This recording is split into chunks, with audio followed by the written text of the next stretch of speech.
Can you attract happiness? Abraham Lincoln once made the remark, "It has been my observation that people are just about as happy as they make up their minds to be." There is very little difference in people, but that little difference makes a big difference. The little difference is attitude. The big difference is whether it is positive or negative. Persons who want to be happy will adopt a positive mental attitude and be influenced by the PMA side of their talisman. Thus, happiness will be attracted to them. And those who turn on NMA make a business of being unhappy. They don't attract, they repel happiness. I want to be happy. A popular song starts off with the words that contain a great deal of truth. I want to be happy, but I won't be happy till I make you happy too. One of the surest ways to find happiness for yourself is to devote your energies toward making someone else happy. Happiness is an elusive, transitory thing, and if you set out to search for it, you will find it evasive. But if you try to bring happiness to someone else, then it comes to you. Writer Claire Jones, wife of a professor in the religion department at Oklahoma City University, tells of a happiness they experienced during their early married life. We lived in a small town the first 2 years we were married, she recalls, and our neighbors were a very old couple, the wife nearly blind and confined to a wheelchair. The old man, not very well himself, kept house and cared for her. My husband and I were decorating our Christmas tree a few days before Christmas when we decided on impulse to fix a tree for the old people. We bought a small one, decorated it with tinsel and lights, wrapped a few small gifts, and took it over the night before Christmas. The old lady cried as she gazed dimly at the sparkling lights. Her husband said over and over, "But it's been years since we had a tree." They mentioned that tree nearly every time we visited them during the next year. The next Christmas, they were both gone from the little house.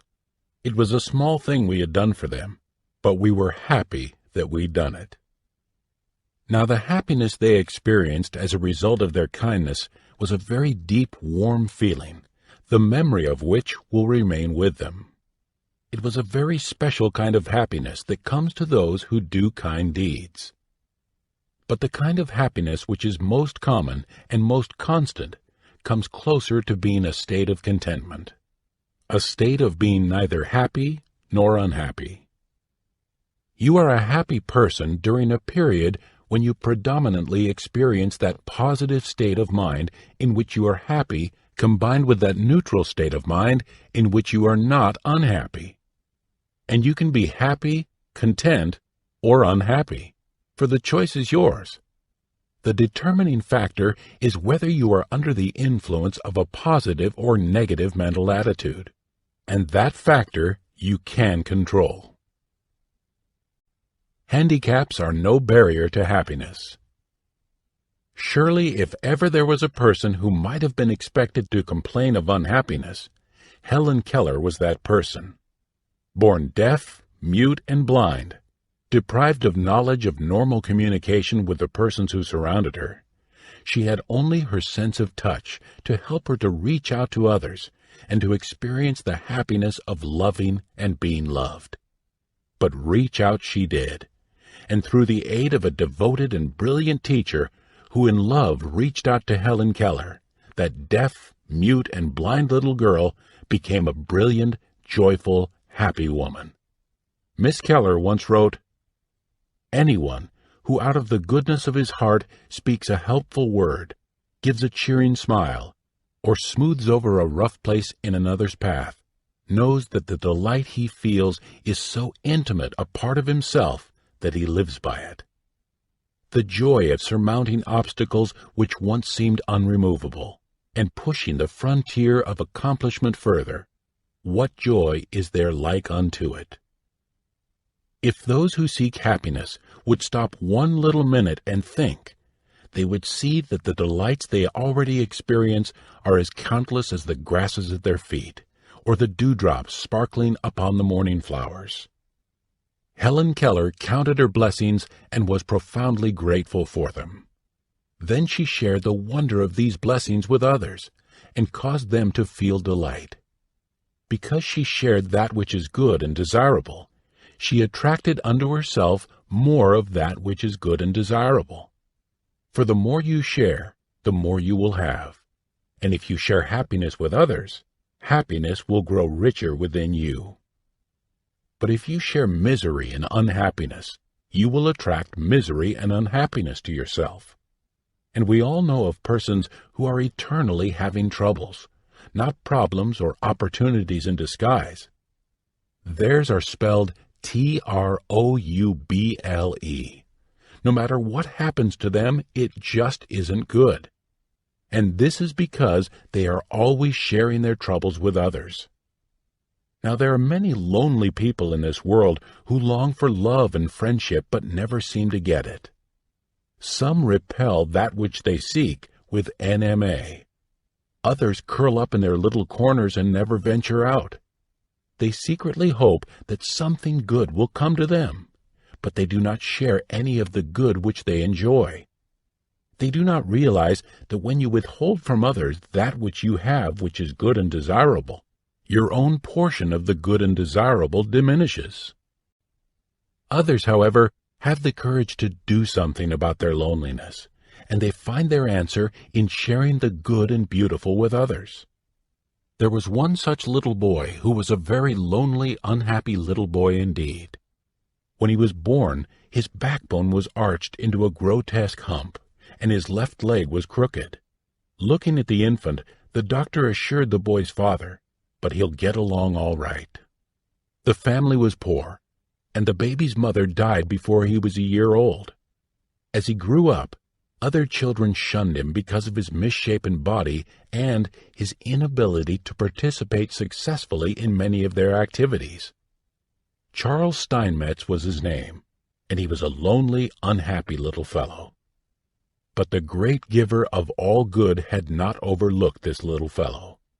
To compensate for his misshapen body, Charles had been endowed with an extraordinarily keen mind. Using the greatest asset available to him, Charles ignored his physical disabilities about which he felt he could do nothing, and worked to excel with his mind. At 5, he could conjugate Latin verbs. At 7, he learned Greek and a smattering of Hebrew. At 8, he had a good understanding of algebra and geometry.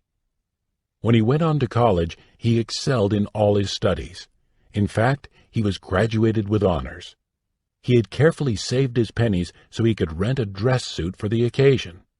But with the inconsiderate cruelty that is so often characteristic of persons under the influence of NMA, the school authorities posted a notice on the bulletin board excusing Charles from the ceremonies. At long last, it occurred to Charles that instead of trying to force respect for himself from people by making them take notice of his mental capacities, he would cultivate their friendship. He would use his abilities not to attract notice and to satisfy his own ego, but for the furtherance of the good of mankind. To start his new way of life, he boarded a ship and came to America. Having reached this country, Charles Steinmetz began to look for a job.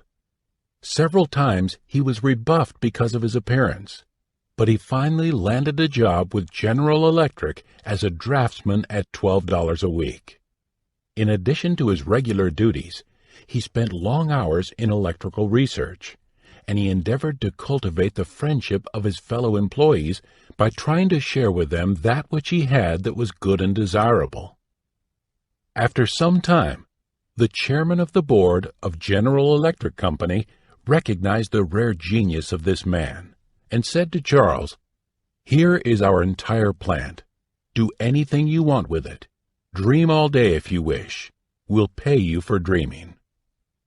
Charles worked hard, long, and earnestly.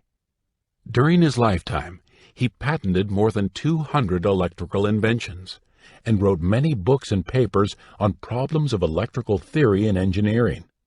He knew the satisfaction of a job well done, and he also knew the satisfaction of making contributions which went far to make this world a better place to live in. He accumulated wealth and acquired a lovely home which he shared with a young couple he knew. Thus Steinmetz experienced the happiness of a full and useful life. Happiness begins at home. The greater part of the life of each of us is spent in our homes with our families. And unfortunately, that dwelling, which should be a haven of love, happiness, and security, too often turns into an antagonistic place where the members do not enjoy happy and harmonious relationships. Problems in the home can arise for many reasons. In one of our PMA Science of Success classes, a very gifted, aggressive young man of about 24 was asked, "Have you a problem?" "Yes," he replied. "My mother. In fact, I have decided to leave home this weekend." When the student was asked to discuss his problem, it became evident that the relationship between him and his mother was not harmonious. It was apparent to the instructor that her aggressive, dominant personality was similar to his. The class was informed that the personality of an individual can be compared to the powers of a magnet. When two like powers are in line and push or pull in the same direction, they are drawn to each other by attraction. When the powers are opposed to each other, they resist and repel one another. When they are placed side by side and both confront the same outside forces, the individuals, like the magnets, remain separate entities. Yet their strength to attract and repel these forces is increased even though between themselves they are opposed. The instructor continued by saying, "It appears that your behavior and that of your mother are so similar that you can determine how she reacts to you by the way you react to her. You can probably evaluate her feelings by analyzing your own. Therefore, you can solve your problem easily." When two forceful personalities are opposed, and it is desirable that they live together in harmony, at least one must use the power of PMA. Here's your specific assignment for this week. When your mother asks you to do something, do it cheerfully. When she expresses an opinion, agree with her in a pleasant, sincere manner or don't say anything. When you're tempted to find fault with her, find something good to say. You will have a most pleasant experience. She will probably follow your example. "It won't work," responded the student. "She is just too hard to get along with." "You're absolutely right," responded the instructor. "It won't work unless you try to work it with a positive mental attitude." A week later, the young man was asked how he was coming along with his problem. His response was, "I am happy to say that there hasn't been one unpleasant word between us all week. You might be interested in knowing that I have decided to stay at home." When parents don't understand their children. There is a tendency for a person to assume that everyone always likes what he likes and always thinks the way he thinks. For people have a tendency to judge the reactions of others by their own reactions. Now, like the young man who had a problem with his mother, such a conclusion would at times be correct. But many parents often have problems with their children because they fail to realize that the personality of the child is different from theirs. It is a mistake for parents not to realize that time changes both the child and them, for they don't adjust their mental attitudes to compensate for the changes within the child and themselves. "I don't understand her," the father said. A lawyer and his wife had 5 wonderful children. The parents were unhappy because their oldest daughter, who was a freshman in high school, didn't respond to her parents the way they expected. The daughter was unhappy too. "She's a good girl, but I don't understand her," the father said. "She doesn't like to do work around the house, yet she'll toil for hours at the piano. In the summer, I got her a job at the department store, but she didn't want to work. She just wants to play the piano all day." It was our recommendation that the parents and daughter be given an activity vector analysis by one of the authors. In Chapter 10, entitled How to Motivate Others, You heard about activity vector analysis.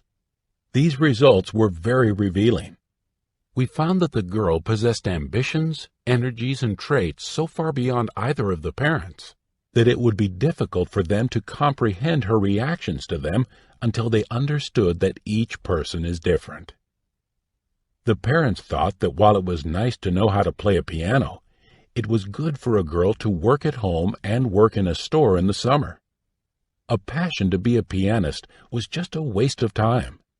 She will get married someday and will have to keep house. She should be more practical, the parents reasoned. The daughter's capacities and the tendencies that motivated her were explained to the parents. Reasons were given why it was hard for them to understand her. An explanation was also given to the daughter as to why her parents thought one way and she another. When the three endeavored to understand what brought about their problem and how they could adjust to it with a positive mental attitude, they were able to live together in greater harmony. To have a happy home, be understanding. To be happy, be understanding of other people. Realize that another person's energy level and capacities may not be the same as yours. He may not think like you. Try to understand that what he likes may not be what you like. When you realize this, you will find it easier to develop a PMA in yourself and to do that which will create desirable reactions in others. Opposite poles of a magnet attract each other, and so do persons with opposite personality traits. And where there is a community of interest, two individuals may experience a happy association together, although each has opposite characteristics in many respects. One may be ambitious, aggressive, confident, and optimistic, and possess tremendous drive, energy, and stick-to-itiveness.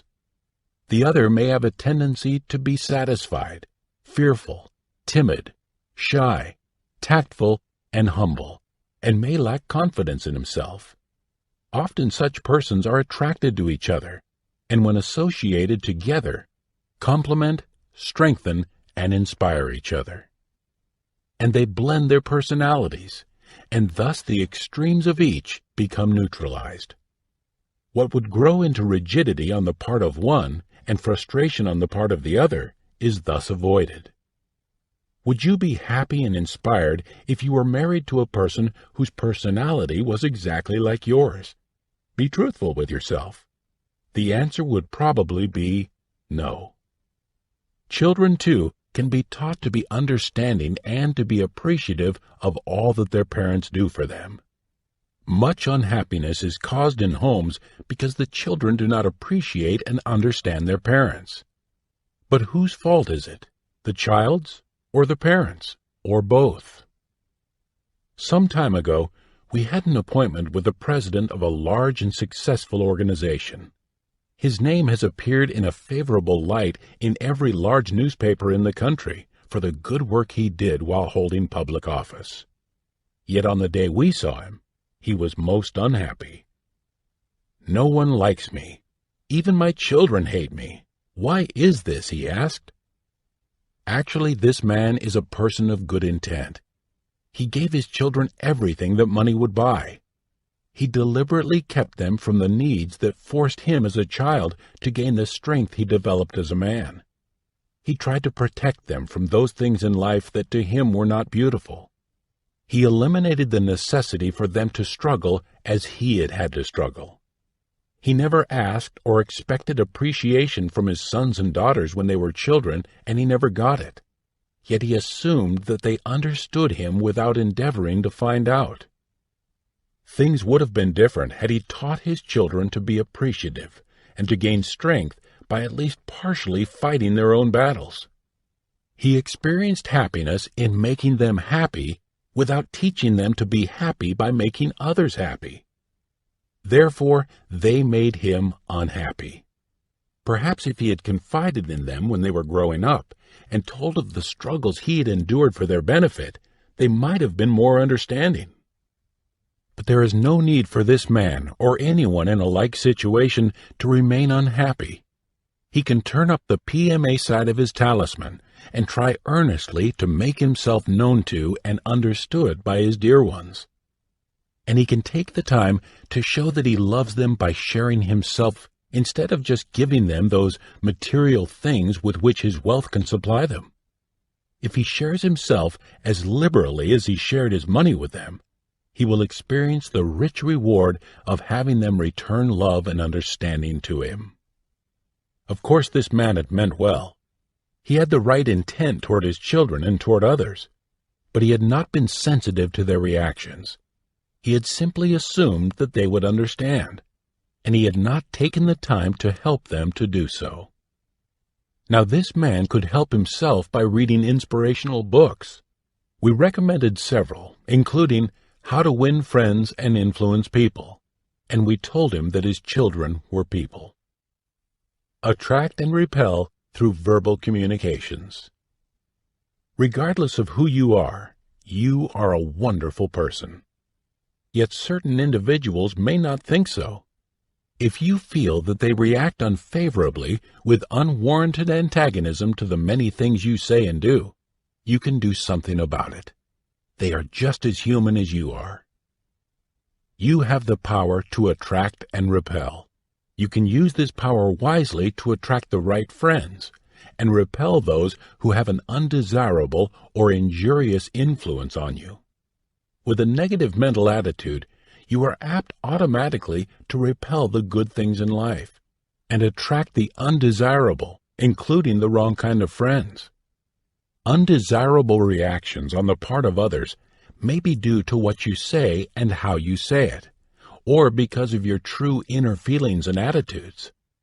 The voice, like music, is often a reflection of the mood, attitude, and hidden thoughts of the mind.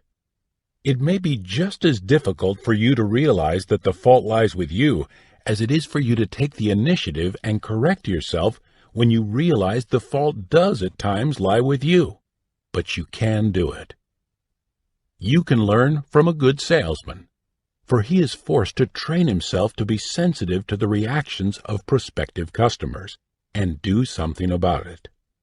The customer is always right attitude of successful merchants is a most difficult attitude for some individuals to adopt, yet it gets results. If you would endeavor to make your relatives happy with the same positive mental attitude that a salesman uses to sell his merchandise to prospective customers, your home and social life would become a more happy and successful one. That is, if you have a problem of personality conflict at home.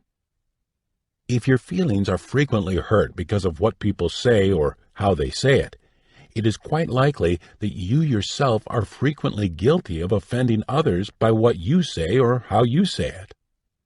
Try to determine the true reasons for your reactions of hurt feelings, and then avoid causing the same reactions in others. If gossip offends you, you can assume that you shouldn't gossip or you will offend others. If you find someone's tone of voice and attitude toward you objectionable, avoid offending others by speaking or acting in the same manner. If you are not happy when someone yells at you in an angry voice, assume that it is repellent to another if you yell at him, even though he is your 5-year-old son or a very close relative. If you feel offended because another person misunderstands your intent, show your confidence. Give other persons the benefit of the doubt. If you do not find arguments, sarcasm, humor with a personal sting, or criticism of your ideas, friends, or relatives pleasant, it is logical to assume that others will not find them pleasing either. And if you like to be complimented, if you like to be remembered, if it makes you happy to know that someone thinks of you, you can safely assume that others will be happy if you compliment them, or remember them, or drop them a note to let them know you are thinking of them. A letter can bring happiness. Absence makes the heart grow fonder, if letters are exchanged. For many, a marriage has taken place because love grew stronger through absence. Poetry, imagination, romance, idealism, ecstasy develop warmth and understanding through the exchange of letters. Each individual can express thoughts that might never be expressed if the written word is not used as the medium. Letters of endearment need not and should not stop with marriage. Samuel Clemens, Mark Twain, wrote loving notes to his wife daily even when they were at home. They lived a life of real happiness together. You are what you think. To write, you must think. When you write a letter, you crystallize your thinking on paper. Your imagination is developed by recollecting the past, analyzing the present, and perceiving the future. The more often you write, the more you take pleasure in writing. By asking questions, you as the writer direct the mind of the recipient into desired channels. You can make it easy for him to respond to you. Thus, when he does, he becomes the writer and you receive additional joy as the recipient. The receiver of the letter you write is forced to think in terms of you. If your letter is well thought out, both his reason and his emotions can be directed along desired paths. Inspiring thoughts will be imprinted indelibly in his memory when they are being recorded in his subconscious mind as he reads. Can you attract happiness? Yes, of course you can attract happiness. How? You can attract happiness with PMA. A positive mental attitude will attract to you all the health, wealth, and happiness you desire. And a positive mental attitude consists of such plus characteristics as faith, hope, charity, optimism, cheer, generosity, tolerance, tact, kindliness, honesty, good finding, initiative, truthfulness, straightforwardness, and good common sense. Contentment. As a nationally syndicated columnist, Napoleon Hill once wrote an article entitled Contentment. You may find it helpful. Here is what it said. The richest man in all the world lives in Happy Valley. He is rich in values that endure, in things he cannot lose, things that provide him with contentment, sound health, peace of mind, and harmony within his soul. Here is an inventory of his riches and how he acquired them. I found happiness by helping others to find it. I found sound health by living temperately and eating only the food my body requires to maintain itself. I hate no man, envy no man, but love and respect all mankind.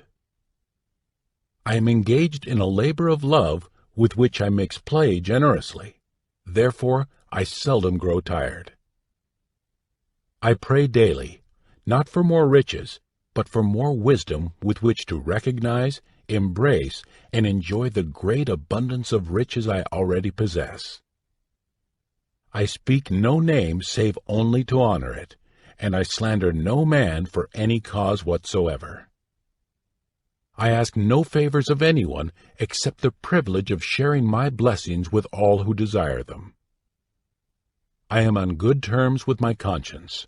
Therefore, it guides me accurately in everything I do. I have more material wealth than I need because I am free from greed and covet only those things I can use constructively while I live. My wealth comes from those whom I have benefited by sharing my blessings. The estate of Happy Valley, which I own, is not taxable. It exists mainly in my own mind, in intangible riches that cannot be assessed for taxation or appropriated except by those who adopt my way of life. I created this estate over a lifetime of effort, by observing nature's laws and forming habits to conform with them. There are no copyrights on the Happy Valley Man's Success Creed. If you will adopt it, the creed can bring you wisdom, peace, and contentment.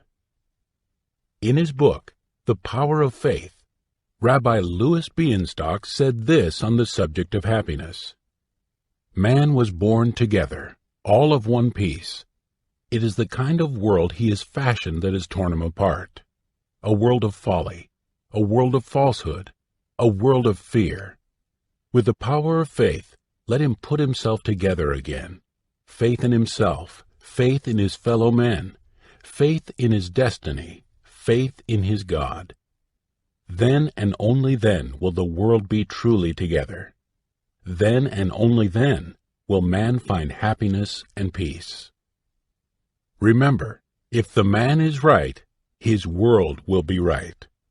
He can attract happiness just as he can attract wealth, unhappiness, or poverty. Is your world right? Or are guilt feelings keeping you from winning the success you want? Thoughts to steer by. 1. Abraham Lincoln once said, "It has been my observation that people are just about as happy as they make up their minds to be." Will you make up your mind to be happy? If not, will you make up your mind not to be unhappy? 2. There is very little difference in people, but that little difference makes a big difference. The little difference is attitude.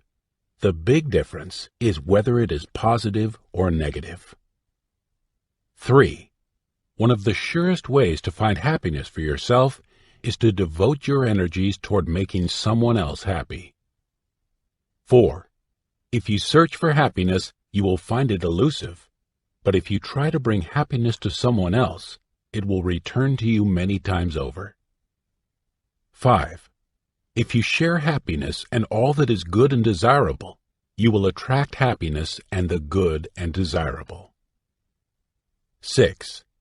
If you share misery and unhappiness, you will attract misery and unhappiness to yourself. 7. Happiness begins at home. Members of your family are people. Motivate them to be happy just like a good salesman motivates his prospects to buy.